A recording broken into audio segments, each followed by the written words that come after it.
it is currently a new year. Well, it's a new you, a new me, a new year, and it's a new moon. Do you know what that means? You know what movie we're reviewing? Think about it. A new moon. Where does that sound familiar? I'm going to throw one of these Hershey's Kisses at you now. What are you talking about? Because, listen, I don't know if you've heard, but the rumor is it's Vampire Month. And listen, we took a poll of certain movies that we're going to be reviewing, but... And this was not on that poll because someone put it other instead of this. The research shows the other poll was suggesting those other choices from my own personal data-driven research shows that by other, they actually meant Twilight, New Moon. Hey, listen, don't be mad. Mountain Dew 2-liter at you. Don't be mad at me. Be mad at the international, amazingly popular fan base of both the books and the movies. First Twilight. off, there's no fans of the movie. Even though you don't think the fans of the books even like the movies? No. Or they hate it more because it's... Probably hate it more. It's always tough. I've read the books. Trust me. The books are worth more time than the movies.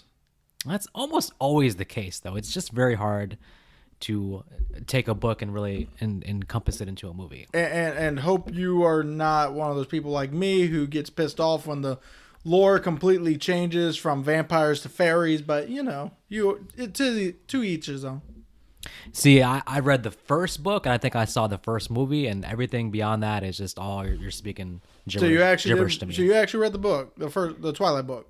Oh, yeah, I think when it came out, it didn't have a stigma of anything. It was just like cool vampire books. I think everybody who read was just curious to read it, and then I read it, and then I was like, I don't think this series is for me, so I didn't read the sequels, and then the movie came out, and having read the first book, you're just curious, like, all right, let's see how this works in a movie, and they're like, I don't think this is for me either, so. Well, they also try to add this big fight scene that amounted to nothing. They also got an actor who completely and utterly hated everything about Twilight. Oh, good.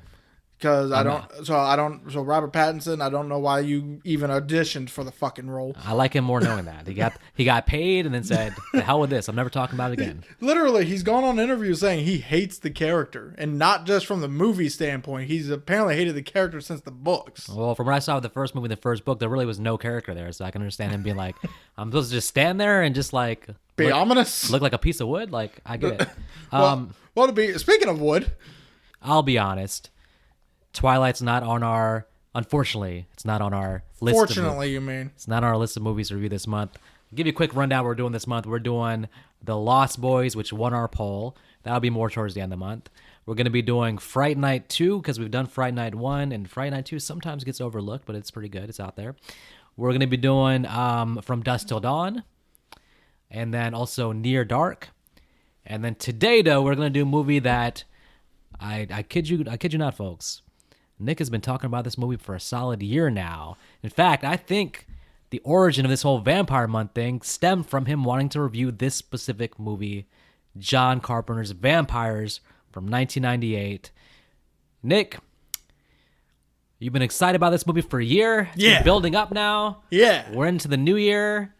We said Vampire Month. We said we got to start off right with John Carpenter's Vampires, a movie that you've been thinking about, dreaming about, fantasizing about for a while now. Yeah. So, after watching it, how are you feeling? Because, sometimes this happens to me. Valentine. Where, you maybe watched the movie at a very young age, a very impressionable age. The movie made a good impression on you, and you have the nostalgic memories about that experience of watching it, and then you return to said movie as an adult, and it's not quite what you remembered. So, yeah, about that. Hey, defend your movie. No, okay, wait. You don't know how to defend it. I was about to say, you didn't defend Valentine for shit. Yeah, if anything, I was harder on it than you were. Jeez. Okay, let's go into this. The movie starts off pretty good. Starts off strong. Nice and fiery, and also for an opening a little too long. I'm gonna say it right now. If I give my quick hits on the movie, I'll just say that the first 25 minutes, I clocked it because I paused after the first 25 minutes, and I made a note to myself. I said, "Self, I love this first 25 minutes, and if it can maintain this pace and what it's setting up here, we're in for a wild thrill ride the likes I haven't seen since." Pumpkinhead. Maybe not. So the only reason I bring up that this opening scene went a little too long is we didn't need to watch them kill all 9 vampires in this damn building. We could have just seen them kill 1, maybe 2, like up until the point where they actually split off. I was okay with it because the fun of the scene is watching them introduce their methods, their weapons, how they kill the vampires. 500 bullets to the chest. The one vampire at the end where they're just like, he's stabbing the shit out of them and just like over the top, die, like James Woods, man. Playing Jack Crow, we should establish the background first too. Playing Jack Crow, man, when he kills a vampire, he's really into it. Well, I mean, he's like, die, you son of a bitch. Background, that's because James Woods' character, Jack Crow, not only saw his father turn into a vampire, but also his father tried to kill him after killing his mom. And this might be Jack Crow's very first vampire kill was his own father. This might be in the top 2 or 3 most traumatic childhoods I've seen in movies. It's this or it's Kevin McAllister in Home Alone, because Kevin McAllister did not have his parents turn to vampires or killed, but he was left home alone twice, and once in New York City. I was about to say, technically he was left home alone once, and the second time he was left in New York. Which suggests the worst parents ever. So it's between that kid and a young Jack Crow. And it's like, it's like 1A, 1B, in my opinion. So. Well, we can get into that later. You're thinking what I'm thinking, right? You're siding with Kevin McAllister being slightly more traumatic. Yeah. Yeah, I mean. Because at least with Jack, he knows his family's not coming back. His abusive, neglectful family is not coming back. Kevin McAllister, on the other hand, is now worried about what kind of punishment he's going to get once his parents get back home. Very true. Because they obviously didn't care about him. When did this turn into Home Alone? Well, I think, they did care about their son. It's just that it was a little too late. Since we're talking about the opening scene, it's a solid introduction to the characters. They're hunting what they call a nest. So basically a group of vampires that gang together are called a nest. Mainly killing the nest is supposed to draw out the master, which is the main thing they want to kill. But master never shows. Well, this master is much more intelligent than previous masters, who apparently always just fall for the trap and just show up and get killed. Yeah, you'd think masters would be smarter than the average vampire. Well, it's master, not master's degree, I guess. So, well, now the bottom line is, though, I think if the movie stayed with the entire group of hunters and they had like a fun back and forth between them, you got to establish some fun supporting characters and all that together, I think I might have liked that movie more versus what we're going to see in terms of cutting the group down. Because you want to talk about the whole budget situation before we get even further, so it could probably add some layers to this? Well, yeah, let me get into kind of the background real quick. John Carpenter's Vampires from 1998. Now, at this point in his career, John Carpenter is good 24, 25 years in. His first movie, Dark Star, was 1974. So this is 1998. So he's a ways in. He's a little bit, let's say, jaded by Hollywood. His previous movie of this was Escape from L.A., which did not do well at the box office or with critics. And hey, the guy had made some money. He made some classics. He decided it's time to retire. So he had one foot in retirement, and then he saw this script, and he always wanted to do a Western. And he was like, oh, this is kind of like a Western with vampires. So the idea intrigued him, and he told himself, listen, I will try this, and if I don't have fun on this movie, then I'm not doing any more movies. So he was kind of like just looking for something fun, basically. And he got the script. He wanted to first look into Clint Eastwood as the main actor, which did not work out. And then he also was wanting to get Kurt Russell, his old buddy, but that didn't work out either. Well, let's be fair. If he got Clint Eastwood, he really would have made this a good Western. And that would have actually really cemented the idea of it being a Western. So he really didn't get the actor of his choice. And then James Woods was sort of a compromise where the studio wanted sort of a name actor in the main role. And so James Woods is kind of one of those mid-tier, star-wise, you know his name, you know his face. It's not like Wesley Snipes. Where it's more like his voice. My wife picked him out just by his voice, going, oh, that's Hades from Hercules. Oh, well, James Woods, I'm a big fan. I've seen him in a lot of movies as a supporting actor usually. But in the 80s, he actually had some starring movies that were pretty cool also. I'll talk about those later. He's a known asshole in real life, which it's not one of those surprise things where like they're nice on screen and then you find out they're an asshole. It's like, oh, he's an asshole on screen, he's an asshole in real life. It all kind of adds up. So James Woods was not his first choice, but he didn't get the actor he wanted there. For the sidekick role of Tony Montoya, which sounds a lot like Tony Montana. Tony Montana. Yeah, so originally he wanted Bruce Campbell. Hey, that makes sense considering how they dressed up Daniel Baldwin. Well, now even Daniel Baldwin, how we get there is a funny story because originally it was going to be Alec Baldwin, which no matter how you feel about the Baldwins, Alec is clearly the best of the Baldwins, the best of the bald. And second to him, I would say, is younger brother Stephen Baldwin. But somehow Alec Baldwin turned into Daniel Baldwin. So we went from potentially Clint Eastwood and Bruce Campbell teaming up to take on vampires to James Woods and Daniel Baldwin. So I know how it became Daniel already because we just mentioned that they look very similar. Alec Baldwin came in, did the audition, and then Daniel showed up for on the contract. He signed Baldwin, and they thought they had Alec, but then at the last second, it was like, oh, Daniel Baldwin on the contract. When Daniel Baldwin showed up on set, this is quite the surprise for John Carpenter. Now, so really, Alec just did his brother a solid. Did him a solid, got him a nice supporting role there. So John Carpenter's like, okay, I want to do a Western. I'll try to have fun with this. Let's see where it goes. But when you work with studios, shit happens, and apparently the planned budget of $60 million gets cut by 2/3 about 2 weeks before filming, leaving him with $20 million. To $20 million to do let's call it a action vampire thriller. Not a lot of money. There's going to be a lot of like effects you have to do here, a lot of things. Now the script itself is based on a book. I haven't read the book, so I don't know how different the book is from the movie. Although the author of the book is quoted as saying, "The movie has a lot of my dialogue, but none of my plot." so it really is pretty dramatic. The author doesn't sound like he had a good impression. Well, then I have some issues with that dialogue. So maybe and this is my feeling watching the movie, is that there's like, it's a lot of potential here, but I don't know if we'll have to talk about it. What it seems like, how much the budget being slashed that dramatically maybe affected the final product. But that said, okay, let's say this first scene with the group and all that, there's one actor in this scene, I guess, who really doesn't appear much at all, but he's a pretty well-known person. Cary Hiroyuki Tagawa. A.K.A. Shang Tsung from the original Mortal Kombat movie.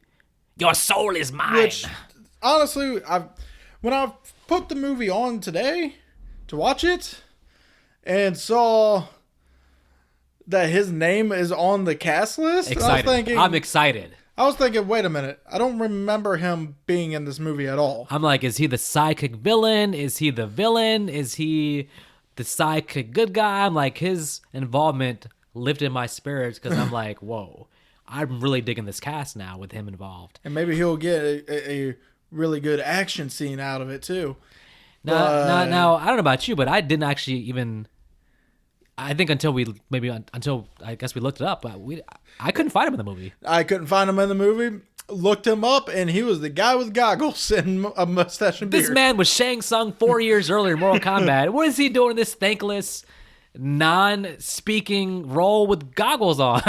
Come on. So you see his name, you're thinking, oh, he's going to be maybe not important, but at least he'll be fun somewhere. Give us a fight scene. Give us one line where a vampire bites someone. He's like, your soul is his. Just give me a Mortal Kombat nod, something. So maybe, I don't know, maybe you could theorize, maybe they slashed the budget, thus slashing his role, maybe? I don't know. Well, you also brought up that he did ask for a bigger role. But at that point, Carpenter's probably like, listen, man, some things happen. What happened was, blame the studio, not me. Because I will say, there is another sad nod to the massacre scene, and that is, besides killing off the entire crew right the hell away, you also kill off Mark Boone Jr., who not many people, I'm assuming, is going to know who I'm talking about unless you watch Sons of Anarchy, 30 Days a Night. He's a very recognizable face. He does. He's talking about our character who unfortunately opens the door at the same time and gets ripped in half. But the reason I bring him up is because for some reason Maybe because my dad was the same build as him, just a little bit taller, and has the same hairdo. The guy reminds me of my dad. Yeah. Or I should say reminded me of my dad. But still. Yeah, and his death scene actually did have some fun gore there because, like, him getting, like, sliced in half that way was kind of unexpected. And what's bad is that was the only fun gore. I mean, the rest of the kills come really fast. I like the whole massacre scene a lot, though. I think that the idea, first of all, I do have some issues with it. I like the idea of the group of vampire hunters killing the nest and then having a big ass party. That seems probably like how it would be, even though I know in the case of Jack Crow, James Woods, he's thinking like he's still at the party even being like, hey, what about the master? Which makes some sense. Like, well, if we kill the master, then he'd probably be unwinding with everybody. So the master showing up to the thing is clearly unexpected. What the hell? And from the massacre scene, I'm like, yo, this is about to be one of the most badass villains I've seen in a vampire movie because he goes to that party like a knife through butter. Very. The problem I have with the scene is, and this is probably due to cuts, but then again, I'm assuming if they didn't cut the budget, this massacre scene probably would not have actually happened. Most of this crew would have stayed on until maybe later in the movie. But I don't know. But at the same time, Mark Boone Jr.'s death was probably the best part of the whole massacre scene with the gore, because everyone else gets kind of a lackluster backhand. It kind of ended up being like people jumping into their deaths pretty much. And to some degree, if somebody's like killing off the party, you would think the rest of the party just exits. But they seem to be running at him to die. Well, that's fair. But you'd think these guys are vampire hunters. I understand them running at them, but at least do something. Don't just get punched through the gut just to have a whore get strangled. Well, the way they were killed so easily it makes me think about what were the qualifications for these people to become slayers. Because I understand that James Woods is kind of the chosen one in this movie, but the rest of them look like they have like night shifts at Walmart, and then on the side they're doing this vampire gig. But I don't see any fighting skills. I don't see any training. You say he was the chosen one? He literally tossed himself into a damn dresser. That was kind of hilarious. He had to sacrifice himself to get that weapon. Come on now. If you're supposed to be this epic vampire killer and you're going to toss yourself into... You didn't get thrown. Well, he's certainly no Buffy the Vampire Slayer. But what I'm saying is, with the rest of the ragtag crew, it's like... Was there no paid training when you signed up where they taught you at least one combative move to fight back? They seemed competent in the beginning. They did. But granted, they're drunk now, but I don't think that should matter. Well, them being drunk, I just feel like when they get to Jack Crow and Tony Montoya, Tony Montoya. Let's call him Tony. When they get to Jack Crow and Tony, they smartly just exit the hotel, and that's all you had to do. So why did the rest of them just attack the dude and get massacred? I don't know. I understand all the women getting massacred because they're innocent. Well, they should have been the first ones running out the damn room. One of them ran into his hand. Well, the master is slowly going through the room, killing everybody, which gives plenty of time. There's 2 exits out of this room. That's what I'm saying. Inexplicably, 5 if you count the windows. Inexplicably, unexplainably, these people just jumped to their massacre, and I'm like, okay. I mean, I get it sort of now. I understand the guys; they're vampire hunters. Of course, you see a vampire, you're drunk as shit. You're going to want to kill the vampire. But the girls, they should have been out. Now, one thing interesting I would say is that the master vampire Valak, played by the guy who plays Terry Silver in both The Karate Kid 3 and The Cobra Kai. It's one of my favorite villains, actually. But he knows Jack Crow's name. And on the first watch, I was like, oh, he kind of just lets him get away. I didn't understand that he actually needs him alive. Mm-hmm. Otherwise... Well, you don't find that out until the end. Yeah, so now in hindsight, it made sense because I was like, he kind of just let him get away. So I kind of understood, even though he's still chasing him and everything, but he needs him, but he needs him alive. Here's what I don't understand. You're a vampire. Okay, cool. You're going through a massacre. Okay, fine. After killing off all the guys and the girls just not running, why didn't he feed more? That's what I was telling you earlier when I said there's kind of a lack of vampire action in this. Really, Well, he doesn't feed a whole lot. Well, in I can this movie. explain that, but it's off screen. I'm gonna assume he had a big lunch. Well, he did bite our main girl, but I doubt she gave him all that much because he left some blood in her so that way she would turn. He sucked her thigh dry. Both thighs. I've never thought I would say that sentence. So. You gotta remember both thighs. Well, if you're a vampire, I guess you actually know maybe where the femoral arteries in the thighs. So the sweet spot of blood is what you're looking for, I guess. So maybe there's a sweeter blood in the thigh versus the neck. Well, I wouldn't say sweeter, but it's actually easier because once you puncture the femoral artery, blood gushes. But was he concerned with the neatness of the room or the difficulty? I don't know. You haven't been to Buffalo Wild Thighs? No. Buffalo Wild Thighs. This guy. I want that now. Valak came in there thinking about I want some Buffalo Wild Thighs. He's like, it's hard to find that Uber Eats, so I got to come in there and get my thigh selection. I now want someone to make Buffalo Wild Thighs. Well, I mean, why don't you just call up Buffalo Wild Wings and see? Hey, listen, I need 6 thighs. So when it comes, call it Buffalo Wild Wings. Hey, and when I order your chicken sandwich, instead of doing chicken breast, use a thigh. No, as for, I think the reason he's still chasing them is not 100% Jake. I keep wanting to say Jake. Why? I don't know. It's not 100% Jack, but the girl, because he did just bite her, but with the intention to turn her. Well, also, he probably knows that they can use the girl against him because the reason Jack takes her is because she's going to have a psychic connection, as if they're Jamie Lloyd and Michael Myers. She's going to be able to see him when he's doing things, and she's going to play our oracle/psychic role that are which always, is honestly, I will say, is a better way of doing that kind of role than just having us a psychic. It makes more sense. It makes sense to me, and it's the actress who played Lauren Palmer in the Twin Peaks series, and she did a great job in this show. So I know she's actually a very capable actress. So I was expecting them to do more with her, but we'll get into that also. So I guess we can't go into me saying that they probably would have given this female character more of a role if she was played by a better actress would be a bad thing to say. I mean, I have no problem with her performance. It's literally just I have a problem with how they treated her character, but she's definitely a capable actress. They treated her character like we were in the 60s.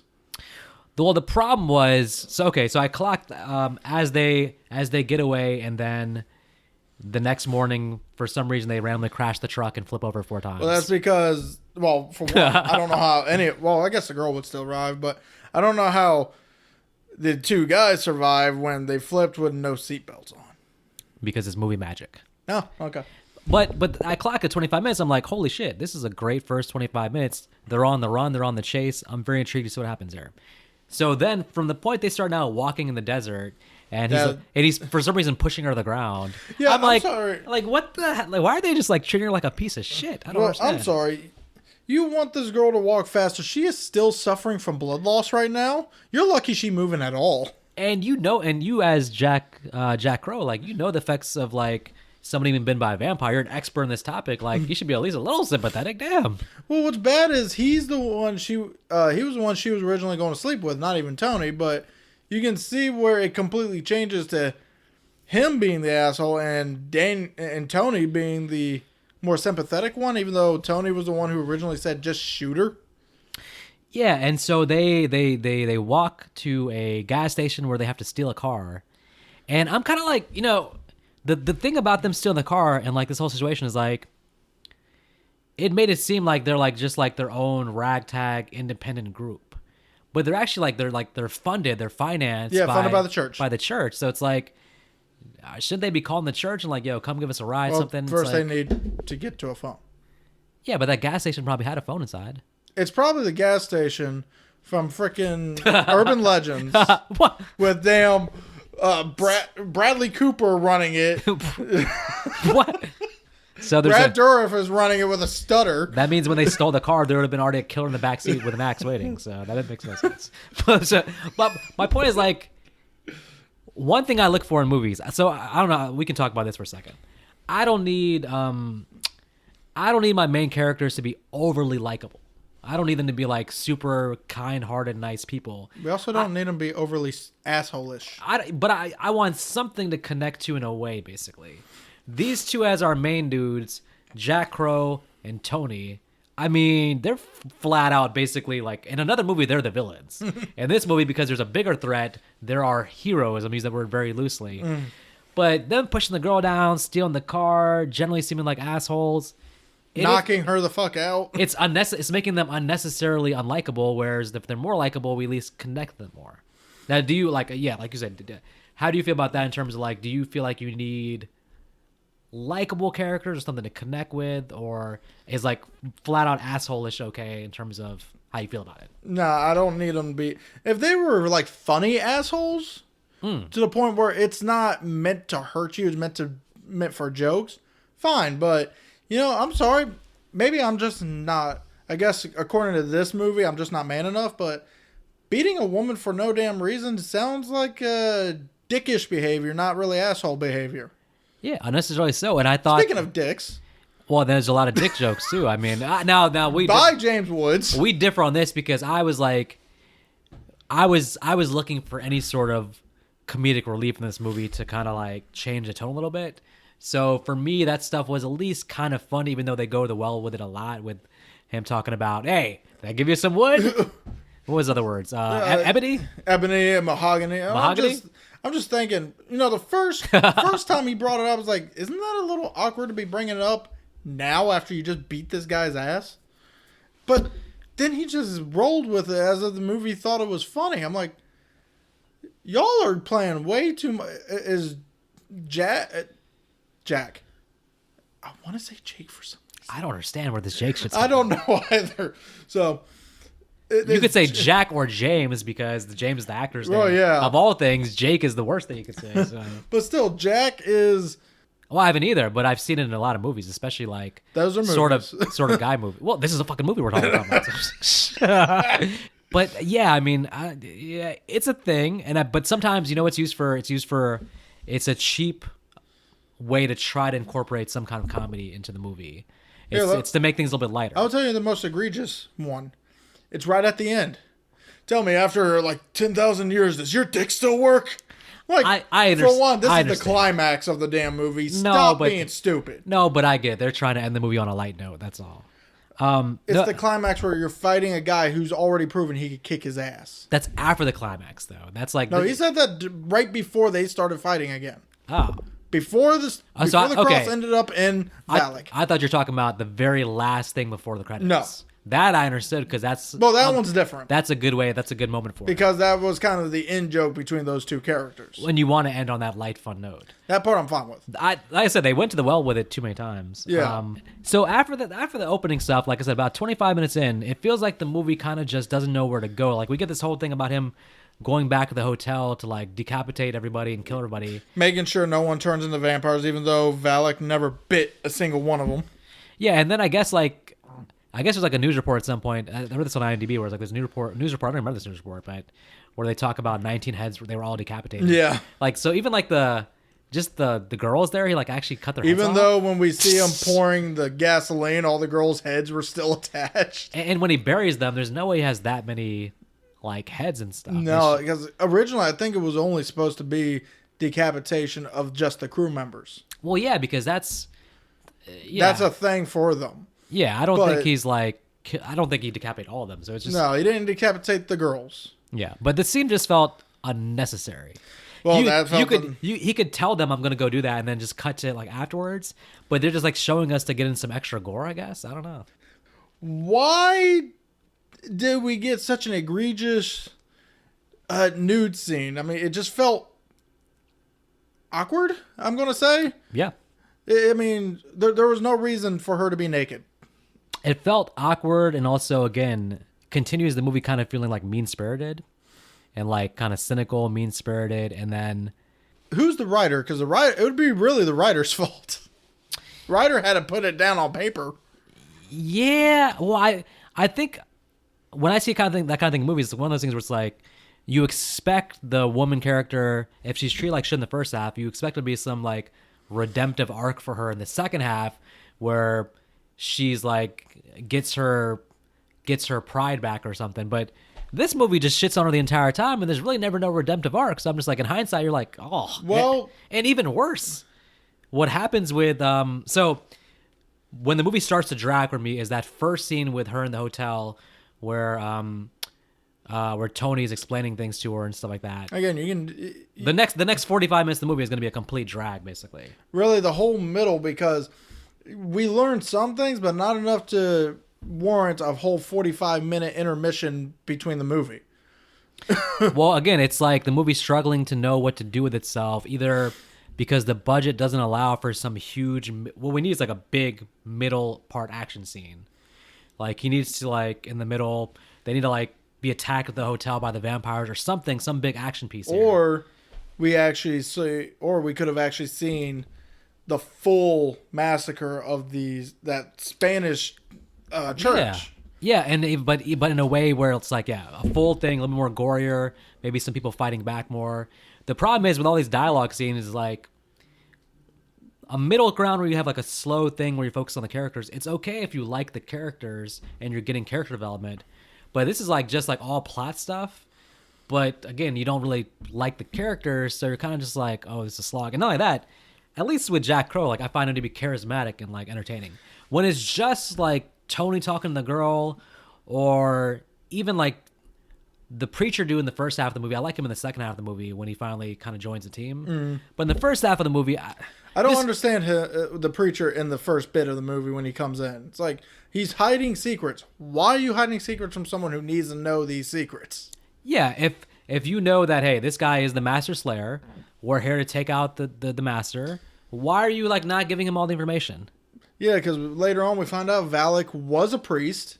He was originally went against the church to help he became some kind of rebel. Off that this tells you how convoluted the lore kind of gets.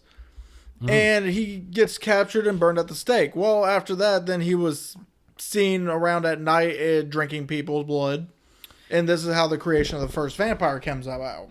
He's the originator of vampirism. Yes, which is fine and good and lore, but and I know no one wants to say Dracula's the first because it's been played out plenty of times. Well, yeah, but at the same time, that okay, you learn that with a cardinal, but there is another more important message about what Valak wants that our main character should know about. Yeah, he's after a certain cross. The cross of Brazier. Eventually is going to help him to get a tan. Yes, because he'll be able to go out in daylight. I mean, he realized that his favorite restaurants are closed at night, so he really wants to get that Denny's Grand. Well, I guess not. Denny's, he wants to get some food during the daytime. So apparently, the lore of how he actually became a vampire wasn't just he died at the burning of the cross. What it was is they assumed he had demons in him. Okay. So this whole thing was actually supposed to be an exorcism, and the exorcism actually ended up failing, allowing a creature to continue to inhabit Valak's body. So in a sense, it's supposedly not actually Valak, it's whatever is inhabiting him being a vampire. I was going to say, maybe I'm like completely wrong here, but because I can't trace where I figured this out or where this came to my mind, but I've always thought that there's some kind of lore with vampires where it's like the longer you've been a vampire, the more strength you have. Or you get stronger the longer you've been a vampire. So most vampire lores have that. Okay. It's not just... I mean, this one, it seems like only Valak has these kind of strengths. Not even regular masters have them. Because if you're the first vampire going by that, you should be the strongest. You should literally be the master of all the masters. Well, yeah, but doesn't that set the expectation though that this should be like a really, really hard villain to defeat because you're the original vampire. You've been around that long, 600 years. He says. Yes. You've seen everything. You should be able to. You should be so much smarter and so much of a better fighter than everybody you're dealing with. But we'll see how that turns out for him. I mean, to be fair, he does kick James's ass. Well, yeah. I mean, at first, when I think freaking. I mean, from what I've seen, I think Tommy Jarvis from A New Beginning would probably kick Jack Crow's ass. That's definitely fair. But still, because I just want to bring up, we get to Santiago because Plot twist, Valak found the cross. Okay, cool. Guess maybe y'all should have... Maybe this would have been more information y'all should have told us in the beginning instead of hiding it. Then we could have went and got the cross and be able to set a trap there instead of letting Valak get a hold of it. Well, this preacher waited so long to get the...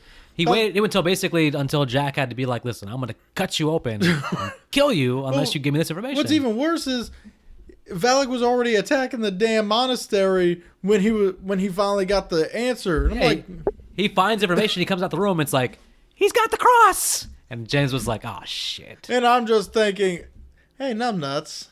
This would have been nice for the church. I understand now why the cardinal didn't tell him this bit. You almost think that going by later you almost think that this guy's in on it because he gets the information at the time where it's already too late to actually help. And he waited until he actually got cut for it. Now, like one pet peeve of mine though, when they get to when old Tony gets to the hotel there to get this hotel room, he's talking to the receptionist, and apparently it's $375 for the week. Which $25 for cable. So why the hell is that not included in the $375? What's extra $25 for cable? Yes, that's just being penny pinching. A cheap hotel. Yes. Right? So and the guy obviously really wanted that girl because he was like, "Is that your girlfriend?" No, it's my mom. So what would have been perfect? Now, this movie, of course, didn't think about this. What would have been perfect was a later scene where the master, some vampire, arrives, asks for a room, $375. But then hears about the $25 for cable and decides to bite the receptionist and kill him and says, that's what you get for charging extra for cable. Well, to be fair, that was probably in the original script. That was covered with the budget. So. Could have been great. Yes. Could have been my favorite movie if you just put that scene in there. Yeah, so we get to... I'm just going to skip our characters being at the monastery. Nothing happens there. So we get to Santiago where our climax is going to take place in. And this is where our characters kind of get stupid. Yes. Not really in their tactics, but their dialogue. Well, I guess tactics too. I don't mind the plan, the elevator plan. Well, the plan works pretty good, but then, they get the female master with the arrow, and she holds onto a pipe long enough for the chain to break, and they're like, they can do that? Well, yeah, I don't understand. Like, what? Boy, you just got your ass kicked to this chick, and you're surprised she can hold out on a cable? I'm surprised the arrow didn't just shoot out of her. By the way, when she's hanging on the pipe, they're so focused on the truck. They're like, go, go, go. Just go and hit her off the damn pipe. Just cut her off, stab her in the hand. Right. They're like, go, go. They're like, why aren't you going? And it's just... And what's even worse... You can see why. And what's even worse is we saw something like that at the beginning of the movie, and Jack shoots the woman's hand off. Yeah. And all of a sudden, you're like... It's clear. It's like, why are you blaming the truck guy? What can he do about her hanging on to the thing? Right, so now it gets to nighttime. They are saying, okay, well, let's pack up and go because we don't hunt during the night because, vampires. And they're surprised when the minute they decide to leave at night, the vampires come out of the building. Well, the scene makes more sense. You're right. If it's actually sunlight outside and they're like, hey, it's suntime, it's morning time, the sun's out, let's go to Denny's and have a grand slam. And then they leave and it's fine. But you're right, they're leaving where it's still dark enough where the vampires can come out. Well, and then they're surprised. No, you keep bringing up Denny's, but you do know there are some Denny's that are 24 hours. I know, I'm just saying for breakfast though, they serve breakfast 24. But still, for some reason Denny's is on my mind. But still, I'm just wondering, why are y'all so amazed that these vampires are coming out of the building at night? I just love I love that first when they walk out, their reaction is they just run. They're like, fuck, we gotta get out of here. But then Tony's driving off, he looks back and he's just like, motherfuckers, and just start shooting his machine gun and shit. It's just ineffective. Well, obviously, and then our girl finally turns into a full vampire. Well, which, by the way, this is the second bite we should mention. We didn't mention the first in the hotel room. Well, let's talk about this quick plight for a second. Let's talk about their arc, basically, because we talk about him treating her like shit. But then we get a scene where him and Jack almost come to blows because Jack's still treating her like shit, and now he feels like he's her savior and is actually falling in love with her. Yeah. Not only do I not buy this, it comes way too fast. And I don't think Daniel Baldwin pulls off convincing me that he actually does like her. Me personally, I think it's because it comes off just out of nowhere. It literally goes from him beating her because she bit him on the arm to all of a sudden him wanting to be with her. I'm like, I mean, I know you were just bitten, but she's not turning into a vampire. She's still turning. She's not a vampire yet. Mm-hmm. So I can understand after she bites him the second time, actually on the neck, that he has some attraction to her then. Because then he has part of her in him, but there's nothing there's no reason for this random. It's not like they really interacted. No, there's nothing to warrant this, and she probably hates him. Right? I mean, going by the treatment, she should hate him. And then when she bites him, which he seems to just let her bite him at the end. To me, she bites off half of his throat. He's dead. He looks like he dies. Why did that piece of his neck come off like plastic? I'm like, if the script was like, okay, she bites him to turn him, I would have expected like a light nibbling and then blood comes out. Mm-hmm. She's like trying to take his head off, decapitate him. Well, yeah, because she remembers that punch to the face. Yeah, so I'm like, oh, he just died in the truck, and I was like, oh, good, that's actually a better end for him. Is just him dying there. But well, yeah, but luckily for him, he's about to do some MacGyver shit. Now, you explain this to me, please. So he shoots like 5 or 6 rounds out of what I'm assuming is an M16. I didn't really get that good a look at a gun, but it's a submachine gun. The barrel being hot enough, and I did ask our resident smart person if this is possible, because me personally, I didn't think a gun barrel could get so hot it would be able to cauterize a wound. I've never seen it. Apparently it is. Wow. Depending on the gun, how many bullets are fired, it is possible that the barrel of the gun would actually get hot enough to cauterize a wound. Okay. So if it's possible, I have no problem with it. Just in real time, it looked like a funky plan. And well, it also didn't look like it worked. It looked like he was still bleeding out of his neck. And he had he just put himself through pain for no reason. I mean, he lived, and I guess so. It was like, allegedly. The ending where basically the other preacher now is the turncoat and has some silly reason to be like, hard to believe you've dedicated your entire life to one certain thing and one certain mission, and then suddenly you're like, I realize that I'm old and I'm about to die and I don't want to die. Like, well, there could have been a better reason than that, hopefully. You're dog shit. Yes, I am. Yes, I am. Excuse you. Also, the idea of like, me and him, we have an arrangement. He's going to turn me. I'm like, he's going to fucking kill you as soon as he has what he wants. The funny thing is... Come on, you're trusting a vampire? The funny thing is, so in order for this ritual to work, they need apparently a crusader. Not sure how Jack fits into that. Crusaders are not as dick heavy as Jack, apparently. Anyway, they need a crusader in order to complete the ritual. So that's why Dave been keeping Jack alive. And, and Adam finally gets the gonads to kill the preacher. Well, and now our vampire dude's trying to get Adam to do it. And I'm just thinking, dude, you used to be a preacher. This is a mock exorcism because obviously this guy has no demon in him. You know that. Why can't you just set the damn fire? True. You say the words. I'm sure you know the words. You know the words. Set the fire. Be happy. And if it works, it works. If it doesn't, well, then you just have to find another crusader and actually give it a real try. Because obviously Adam ain't doing shit for you. Yeah, when Adam shoots the other preacher, it's just funny. He's just like, he's telling the master like, "Nay, nanny, boo boo, you can't do your thing. Just give up." Well, to be fair. And Jekyll's like, "Just give up.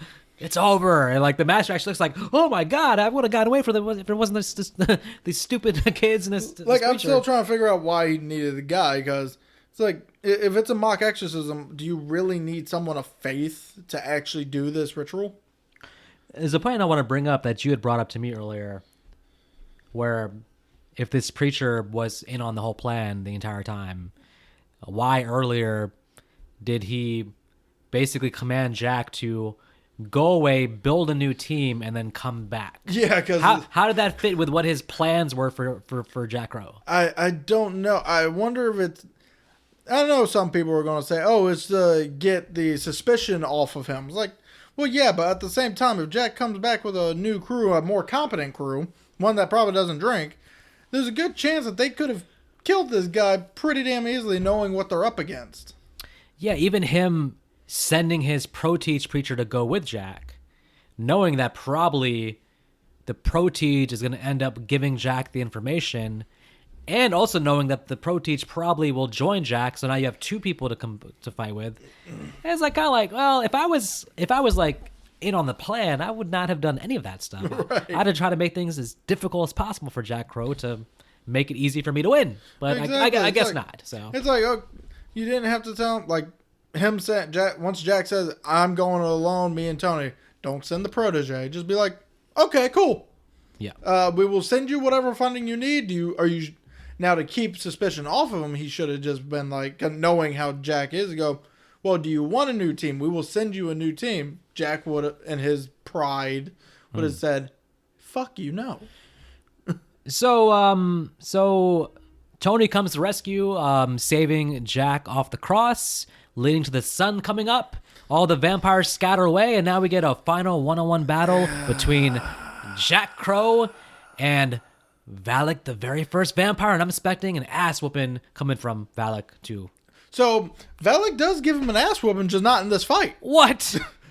So when Valak first comes out of the building, before the whole ritual sets up, he comes up and he just starts wailing on Jack. Sounds about right.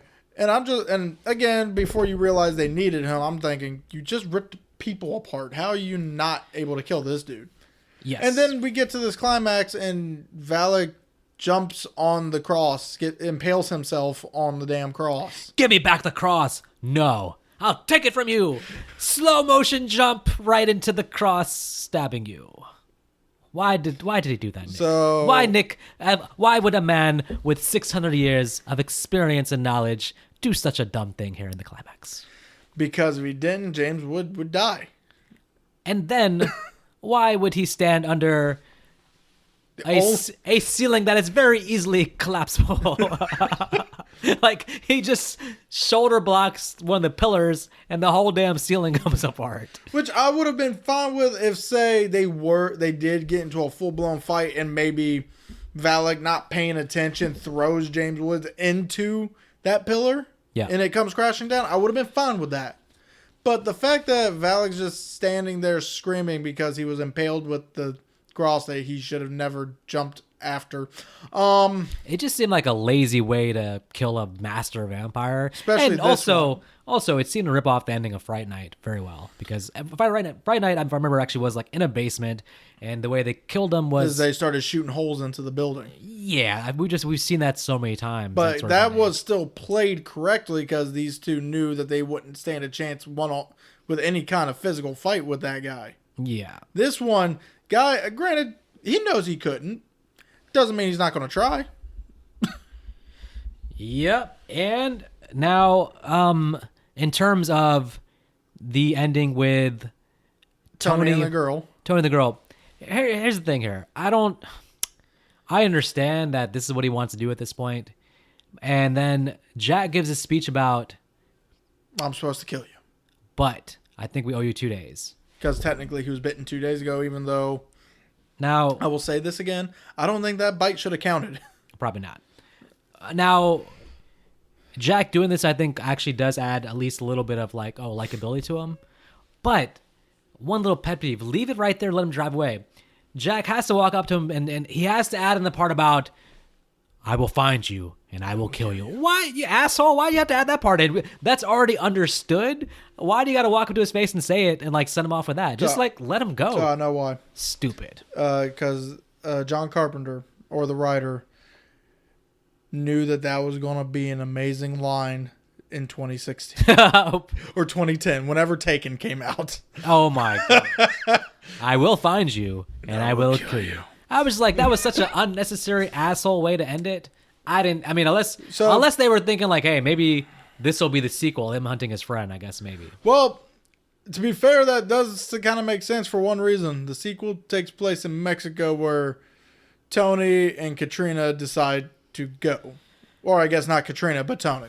Katrina still seems out of it. When watching this movie, I did have a distant thought, but it collected some energy in my brain. And by the credits, I said to myself, yep, if there's a sequel, I really want John Bon Jovi to play the main character. So I just had this thought, and then I looked up IMDb, and I was like, holy shit, my dreams came true. Well, go ahead and watch that. Let me know what you think of it. I've already seen it, and it's a sci-fi cheapie. I think, I'm busy this week. I will tell you that right now. It's a sci-fi cheapie. That's why, and what's even worse is that one's kind of the same as this one, except John Bon Jovi, I remember correctly, being more likable. Yeah. But you can't have two James Woods in a single series. Did you know there's actually a part 3? I don't want to even know about it. So it's not, and what's even worse is it's not even John Carpenter Presents anymore. Oh, God. Somehow Japan got a hold of what? It and created Vampires the Turning. That's amazing, the sequels they'll do sometimes. So me personally, I thought the third sequel was Vampires Out for Blood, but apparently that's not even part of the damn series. The thing about this movie is that the first 25 minutes sets up what I think is going to be a good movie because I can see the potential and I can see there's some good ideas here. Like the fact that the idea of like dragging the vampire out in the sunlight is actually a pretty cool thing. I haven't really seen it done that way before. It's actually a pretty inventive way for human beings to kill vampires. So there's a lot of cool ideas here. The whole master concept, all that stuff is pretty cool. But there's so many flaws here. I mean, once you get past that 25 minutes, I'm expecting more from the female character. Nothing happens there. The villain, who I know the actor is a fantastic villain in other parts, somehow is just a very generic vampire villain. So I feel like there's a good movie in here somewhere. It's hard to find it. I do like James Woods. I think if there was a completely bland hero in place, I think the movie would have been a huge fail because I don't really like the supporting cast at all. Thankfully, he's still charismatic and entertaining to me, even though it's a little bit more likability would have went a long way. I can see completely why, even though John Carpenter is my favorite director, this is not quite in that upper tier by any stretch. It's not his worst, but it's probably, well, I don't know, maybe I have to watch.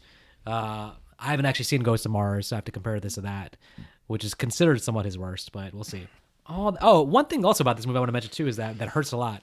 You remember how when we watched Surviving the Game, we did like that. Yes. And then we watched Hard Target, and they had similar plots, and they came out on the same time, and we had to recognize that Hard Target is kind of like a better, more souped-up version, pretty much. Yes. This movie came out the same year as Blade, which they're very similar movies, actually. And I can't help but compare them. It's like, this feels like a movie that should have been done more so like in the 80s. And then Blade is like the new age, high-tech vampires, sword fighting, cool club music. The whole feel of Blade feels like it's like 5-10 years later, but they came out in the same year. So comparing them, it's like, man, I got to say, like, I much prefer Blade. I'm still going to say 2 stars because I do find some entertainment value in it. And I think the beginning of the movie is good. And I think the ending is decent. And I think the middle 45 minutes is a slog. But I do think it's worth one watch. So I would say for everybody, especially if you're a John Carpenter fan, give it a watch because it does have a cult following. And some people do like it. It's a 6.1 on IMDb. So some people do actually like it a lot. But for me, 2 stars. Came in with higher expectations too because of Nick here for the year acting like it was a great vampire movie. So maybe that actually hurt us a little bit, that our expectations are a little bit high. But I think overall, I can feel good with 2 stars with it. So for me, this movie made me eat my words. You had to eat your crow, your Jack Crow. No. With how many dick jokes, I don't want that being the joke. Overall, this movie, when I was younger, I remember loving it. I remember I would put it on, and now that I look back, maybe I was just putting it on for that thigh bite scene. Well, you were young, so maybe that may be fair, but maybe that was somewhat appealing to a young Nick Argano. I don't want to know. I'm not going any further than that. But anyway, so but the first 25 minutes is good. After that, I started asking myself, what the hell did I like about this movie? Vic going on with this being similar to Blade, I'm going to have to disagree solely on the fact that very, very loosely. We have a better villain in Blade with Frost than we do with Valak in this. Oh no, I'm not saying they're comparable in terms of like the quality. I'm saying that the idea of them, a vampire hunter and hunting vampires, it's the same idea. They came out the same year, but they feel like completely different tiers of movies, is what I'm saying. And I'm saying it brings vampires down because I have something directly to compare it to, the same way with Surviving the Game and Hard Target. But still, but the quality is definitely not the same. So overall, and like I said, the ending, for some reason, our main character, usually the ending, the bad guys get stupid, which Valak did. But our main characters also got stupid, which really took it down for me. So, unlike Vic, still giving it a pretty good score, I'm giving this a 1. I was maybe my nostalgia hurt me really bad, but this movie, I just will never watch it again. If I want to see that thigh bite scene, I'll just go on YouTube. It's on there. I think you should let go. As an adult now, I think you should let go of the thigh scene. There's really nothing there for you to revisit, man. No, it's not. Blood coming out of a thigh. But Buffalo Wild Thighs will take care of you, all right? I personally, as much as I loved it as a kid, I do not recognize it as a good movie now. It is a 1 star for me. The first 25 minutes is good. If we kept the same energy, it would have probably been a 2.5. But no, this is just no. Now keep in mind, folks. Also, when Nick gives a harsh review, here's the thing about it. You have to remember Freddy vs. Jason still sucks. You have to remember the lore of Nick Arcana. See, once upon a time, a long time ago, ancient years ago, Nick was hung on a cross by a bunch of movie critics, and then they were all positive movie critics who liked a lot of movies. And then legend has it that for days after, he was shown walking around town giving out bad reviews. So Nick is the original harsh movie critic from 600 years ago. Man, that's amazing. Yeah. That lore. Now I'm curious about something. Yeah. Why the fuck is my life not better? Why am I not living in a house? Well, you haven't found a way to monetize your harsh reviews. So. Maybe in 600 years I will. With a new co-host, because I doubt you're surviving 600 years. Yeah, how the hell? What's your longevity secret, dude? Like, seriously. Bad movies. Bad movies keeps the brain strong, the heart strong, I guess. Man, I did read one review of this, which I'm curious about, which actually said that Near Dark is a better version of this. A very similar plot line, but betterly done. So I'm curious to revisit that, because that actually... Revisit? You said you've never seen it. Oh, yeah, true. I'm interested to watch that for the first time, because... The only thing I remember is Lance Henriksen is the lead vampire. I can't remember if he's the bad guy or not, but I know he's the lead. Well, that's already a good step in the right direction, because he's usually pretty solid. Especially since one shot they did of James Woods was such a close-up, you'd think, besides the fact that he has such a long face, you'd think you were looking at Lance Henriksen. So maybe we'll go ahead and do that next week, because we have such a direct comparison of doing vampires and that back-to-back. It makes sense. And then From Dusk Till Dawn kind of feels like a trilogy of 3 movies that kind of are in the same vampire mold.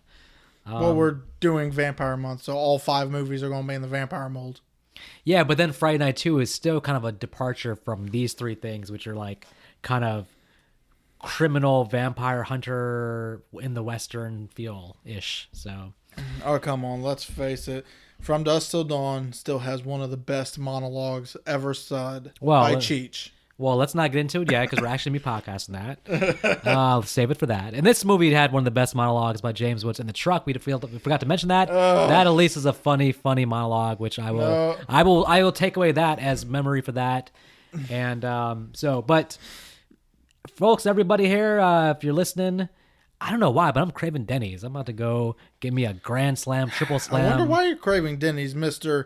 Man, they probably just went to Denny's and got themselves some flapjacks. I was talking trash about it, but now I realize it was actually out of love. It was out of a secret craving for I need me some country beef ham.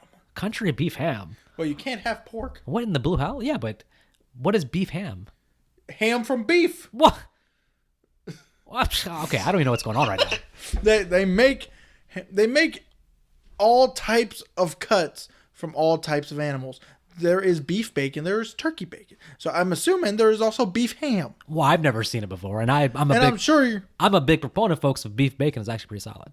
beef. Well, she can only eat beef bacon, so It's actually now stay away from turkey bacon. Turkey bacon is bland, and nasty. nasty. Turkey never is a good substitute. So the only turkey I like is turkey burgers. Believe it or not, Oh, I don't mind that either.